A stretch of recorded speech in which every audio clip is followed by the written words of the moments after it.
Hello, नमस्ते everyone and welcome to my channel clarity connection.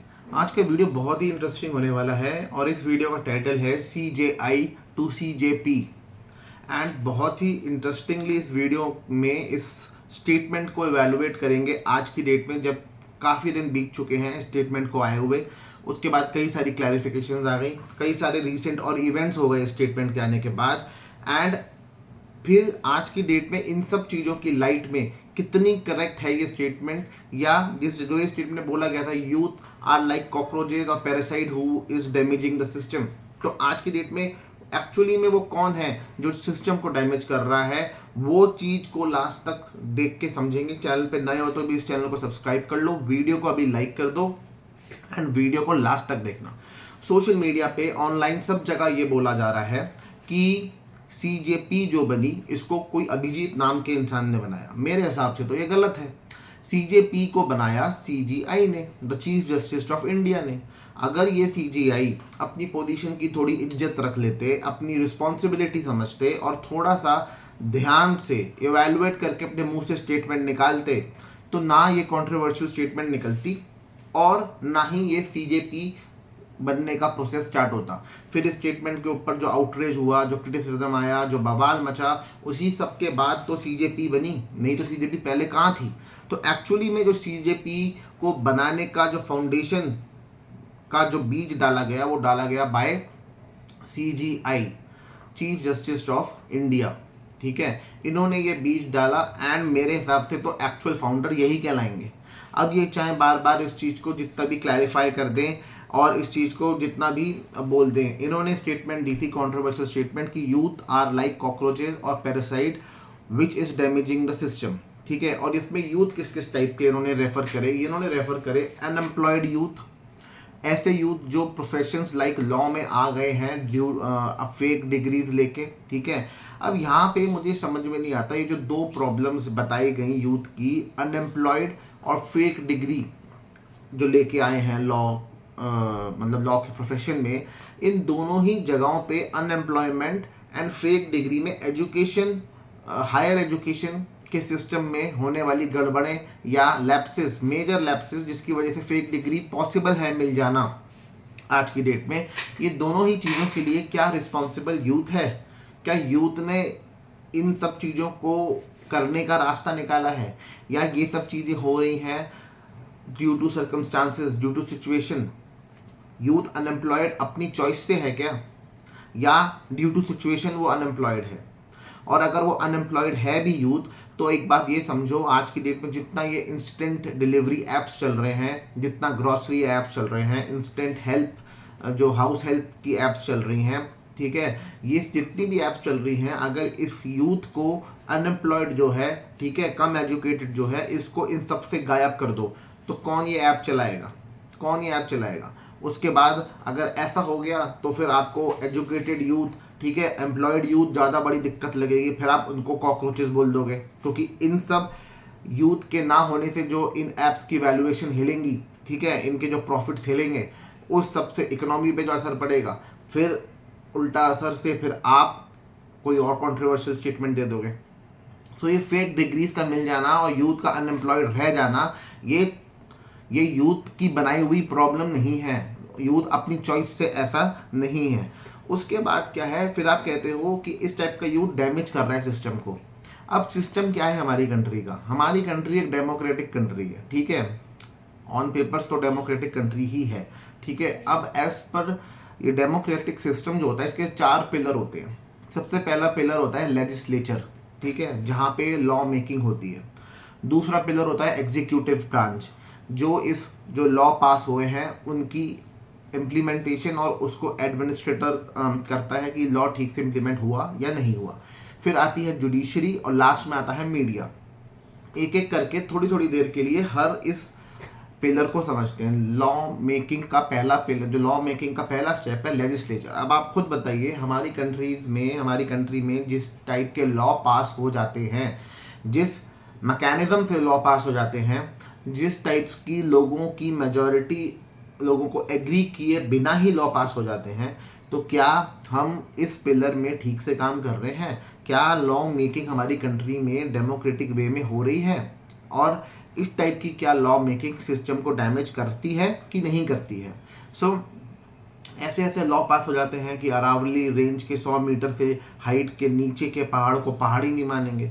तो आप खुद सोचो, इस टाइप के लॉ पास हो रहे हैं तो, और बिना कंप्लीट कॉम्प्रिहेंसिव इवैल्यूएशन के कि उसके एनवायरमेंटल इम्पैक्ट क्या होंगे, ये सोचे बिना, just to benefit some particular group of persons जो गवर्नमेंट को हेल्प करता है इलेक्शंस के दौरान। तो इस टाइप की लॉ मेकिंग क्या डेमोक्रेटिक है और सिस्टम को डैमेज नहीं करती? दूसरा, एग्जीक्यूटिव किस टाइप से लॉ इम्प्लीमेंट बनने के बाद इम्प्लीमेंट होते हैं वो हम सबको पता है। हम पुलिस स्टेशन में एक एफआईआर लिखवाने जाए ना तो एफआईआर तुरंत रजिस्टर नहीं होती है, कितने अटकलें लगती है उस एफआईआर को रजिस्टर करने में। क्यों? जब लॉ बना हुआ है और किसी ने कुछ क्राइम किया है और जिसके संग क्राइम हुआ है वो पुलिस स्टेशन गया है उस क्राइम को रिपोर्ट करने, उसकी रिपोर्ट लिखवाने, तो क्यों इतनी देर लगती है इस लॉ को इम्प्लीमेंट हो जाने में? कहाँ है अभी एग्जीक्यूटिव ब्रांच? क्यों नहीं चेक हो रही इस चीज़ की वैलिडिटी कितनी है? उसके बाद जुडिशरी। अब जुडिशरी की बात करने से पहले तो मैं आपको एक सबसे बड़ा डायलॉग सुना दूं सनी देओल जी का। तारीख पे तारीख, तारीख पे तारीख, तारीख पे तारीख, जज साहब तारीख ही मिलती है, इंसाफ तो मिलता ही नहीं। इस टाइप का एक डायलॉग था सनी देओल जी का। तो अब आप कुछ सोचो, इससे साफ एक्सप्लेन होता है कि जुडिशरी की क्या हालत है हमारी कंट्री में, किस टाइप के जजेस कैसी जजमेंट पास करते हैं, लॉयर्स जिस साइड से ज़्यादा पैसा मिले उनका केस लड़ते हैं, एंड कितना करेक्ट लॉ के हिसाब से फैसले होते हैं वो आप सबको पता है। और टाइम कितना लगता है कोई भी लॉ को पास होके रिजल्ट मतलब आउटकम पे पहुंचने के कि भैया कौन क्रिमिनल है और किसको पनिशमेंट कितनी देनी है और दे के ख़त्म करो, नेक्स्ट केस पे आओ। कितनी पेंडेंसी है केसेस की इंडिया में, कितनी जजेस की वैकेंसी है, कितनी, मतलब ये जुडिशियल स्ट्रक्चर चेक तो करो अपना, क्या ये चीज़ सिस्टम को डैमेज नहीं कर रही? क्या ये चीज़ का बुरा हाल नहीं है और इसको ठीक हो जाना चाहिए एक डेमोक्रेटिक कंट्री में? तो जुडिशरी में जब जस्टिस मिलता ही इतनी डिले के बाद है तो it's equal to justice denied. अब कुछ समय पहले यूपी के एक एमएलए के संग रेप केस का केस चला, ठीक है, और रेप विक्टिम और वो जो उन्नाव के वो एमएलए थे या पॉलिटिकल कोई लीडर थे, एंड वो रेप केस चलता रहा और अभी तक भी कभी उनको बेल मिल रही है, कभी वो बेल का ऑर्डर कैंसिल हो रहा है, फिर वो केस हायर कोर्ट्स में जा रहा है। मतलब क्लियर कट एविडेंस होने के बाद, क्लियर कट सिचुएशन में समझ आने के बाद फिर भी इतना डिले होता है जुडिशरी में। एंड फोर्थ, मीडिया सबसे अल्टीमेट तो ये वाला पिलर है। इस पिलर को इसलिए सबसे ज़्यादा इंपॉर्टेंट बोला जाता है क्योंकि इस पिलर के थ्रू ही टू वे कम्युनिकेशन पॉसिबल है डेमोक्रेसी में। यही पिलर एक्चुअली में डेमोक्रेसी एंड डिक्टेटरशिप का बीच का सबसे बड़ा डिफ्रेंशिएटिंग फैक्टर है। अगर ये पिलर ना हो तो जो देश की जनता है सवाल पूछना चाहे तो वो भी नहीं कर सकती। और हमारे देश की मीडिया कैसी है ये आप सब जानते हैं, गोडी मीडिया कहते हैं हमारे देश की मीडिया को। हमारे देश मीडिया का जो एक्चुअल रोल है न्यूज़ को करेक्ट ढंग से इम्पार्शियल होकर रिपोर्ट करना, ठीक है, एक्सपोज करना करप्शन को, एंड गवर्नमेंट को होल्ड करना फॉर अकाउंटेबल, होल्ड करना फॉर ऑल द लैप्सेस या जो भी क्वेश्चंस हैं उसके आंसर ना देना। अब हमारी मीडिया तो किसी दूसरे जर्नलिस्ट को ट्रोल कर देती है, शेम कर देती है इस बात के लिए कि तुमने हमारे प्रधानमंत्री जी से सवाल पूछा, तो पूछा कैसे? मतलब हमारी मीडिया सवाल पूछना इसी को रॉन्ग साबित करने में लगी है, जो इसका फंडामेंटल ड्यूटी है इस मीडिया की। तो ये जो मीडिया का पिलर है जो जर्नलिस्ट के थ्रू ऑपरेट करता है, यहाँ पे बुरा हाल है हमारे देश की मीडिया का। क्या हाल है? ऑलरेडी सारी मीडिया बिकी बिकाई है।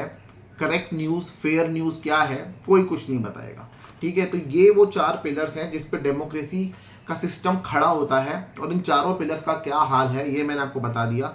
एंड अब आप बताएं इस वजह से क्या सिस्टम ज़्यादा डैमेज होगा या अनएम्प्लॉयड और फेक डिग्री वाले यूथ को कॉकरोच बोल दिया आपने, इस वजह से ज़्यादा डैमेज होगा?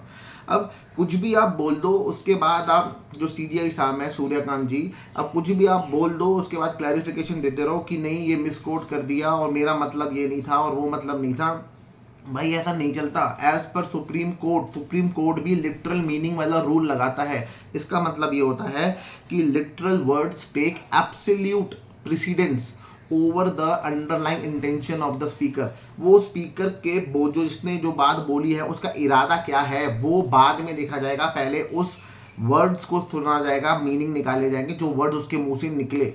अरे सूर्यकांत जी, आप तो चीफ जस्टिस ऑफ इंडिया हैं, अपनी पोजीशन का, सुप्रीम कोर्ट के इस रूल का कुछ तो इज्जत रख लेते आप। आपने सीधा इररिस्पॉन्सिबली ऐसी स्टेटमेंट कर दी। अब आते हैं हम यूथ पर।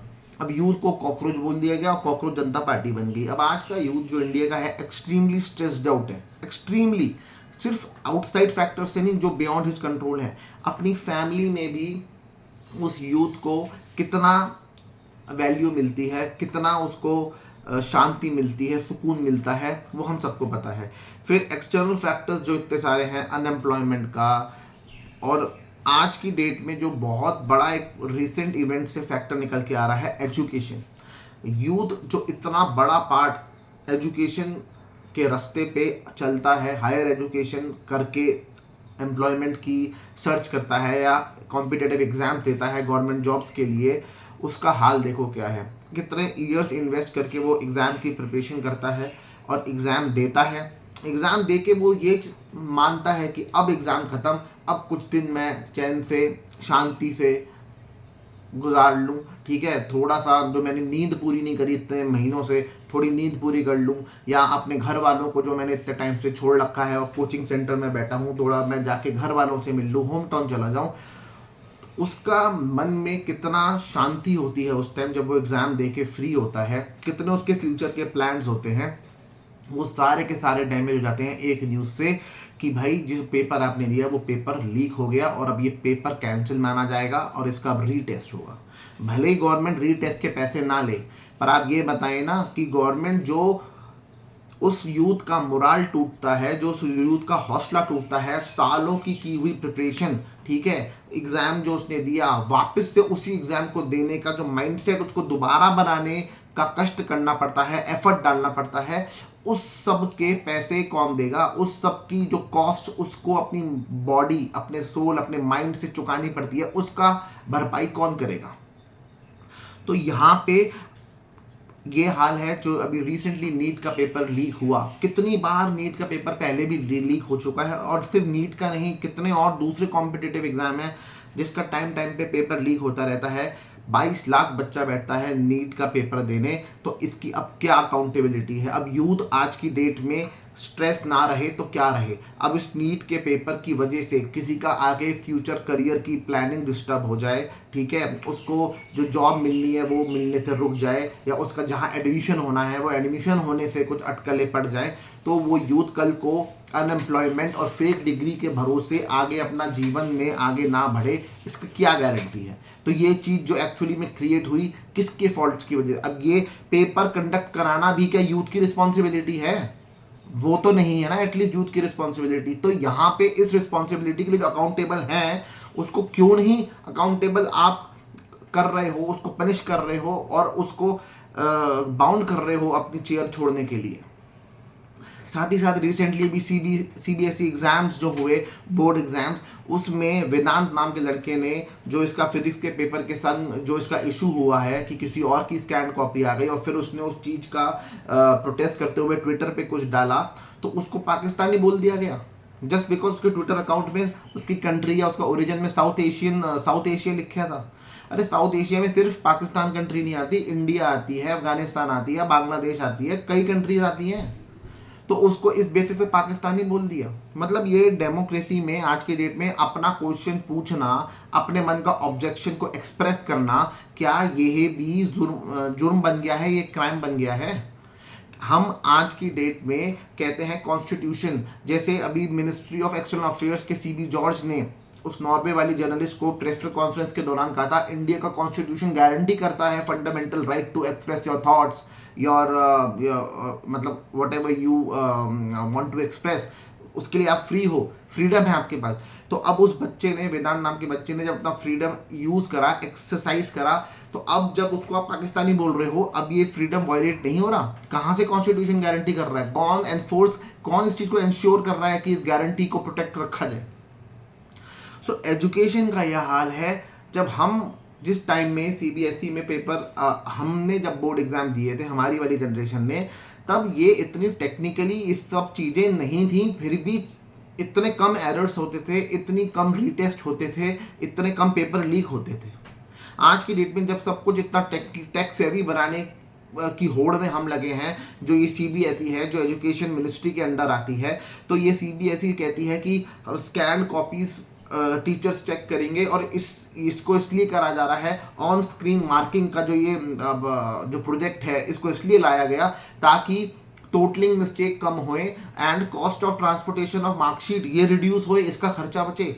अरे खर्चा बचाने के और भी बतेरे रास्ते हैं। कितनी लीकेजेस तो इतनी हैं कि वो लीकेजेस ही रुक जाए ना तो कितना खर्चा बच जाए।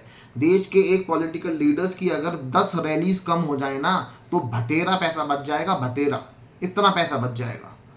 तो यहाँ पे खर्चा कम करने के लिए ये सोचा जा रहा है, और इससे आप ये नहीं देख रहे कितना सेंसिटिव मैटर है जिसको आप मतलब टारगेट बना रहे हो खर्चा कम करने के लिए। इतना सेंसिटिव जिससे कितने लाखों स्टूडेंट्स, कितने लाखों यूथ का करियर डिस्टर्ब हो सकता है, फ्यूचर की प्लानिंग डिस्टर्ब हो सकती है, और फिर अल्टीमेटली जब डिस्टर्ब हो जाए, उसका मोरल टूट जाए, उसका हौसला टूट जाए, तो उसको आगे जीवन में फिर जो चीज़ वो उसके संग होएगी, या तो वो अनएम्प्लॉयड रहे, या उतनी अच्छी जॉब ना करे, या उतना अच्छा उसके पसंद के कॉलेज में उसे एडमिशन ना मिले, रीटेस्ट होने पे, रिजल्ट लेट आने पे, तो उसके जिम्मेदार भी यूथ ही है। अब इन सब चीज़ों के बाद, ठीक है, एजुकेशन में इतने मेजर लैप्सेस होने के बाद जो एजुकेशन मिनिस्टर हैं, उनके रेजिग्नेशन की बात कहीं पे भी नहीं है। उनको स्ट्रेट अवे रिजाइन देना चाहिए, एंड एक्चुअली में he is the real cockroach who is damaging the system. उनको सिस्टम से बाहर निकालना चाहिए ताकि सिस्टम आगे भी और डैमेज होने से बच जाए, ताकि देश की फ्यूचर जनरेशंस सेफ हो सके, हैरेस ना हो फालतू में, स्ट्रेस्ड आउट ना हो फालतू में। तो ये है एक्चुअली जो कॉकरोच सिस्टम को डैमेज कर रहे हैं, वो ये हैं जो वो 4 पिलर्स। और आज की डेट में एजुकेशन मिनिस्ट्री के जो एजुकेशन मिनिस्ट्री है वो, तो यहाँ पे करेक्टिव एक्शंस लेने की ज़रूरत है। एजुकेशन मिनिस्टर को इस चीज़ को एवेल्युएट करके अपनी सीट छोड़ने की ज़रूरत है, उनको सिस्टम से बाहर जाने की ज़रूरत है, यूथ को नहीं। एजुकेशन, ये जो कॉकरोच जनता पार्टी बनी है, इन्हीं टाइप के यूथ जिनको बोलना बहुत कुछ है, पर उनको बोलते हैं तो एंटी नेशनल बोल दिया जाता है, किसी के एजेंट हो ये बोल दिया जाता है, या आप पाकिस्तानी हो ऐसे बोल दिया जाता है। तो ये सब यूथ में एग्रेशन, अंदर की अनसेटल्ड फीलिंग्स भरी पड़ी हैं, और यहाँ पे एक जरिया देखा इस यूथ को, कॉकरोच जनता पार्टी। तो कितने ज़्यादा यूथ ने इस पार्टी को ज्वाइन कर लिया, देश की रूलिंग पार्टी को भी इंस्टाग्राम में उसके जितने फॉलोअर्स हैं उसको बीट करते हुए वो आगे चले गए, ओवरटेक कर लिया उसको।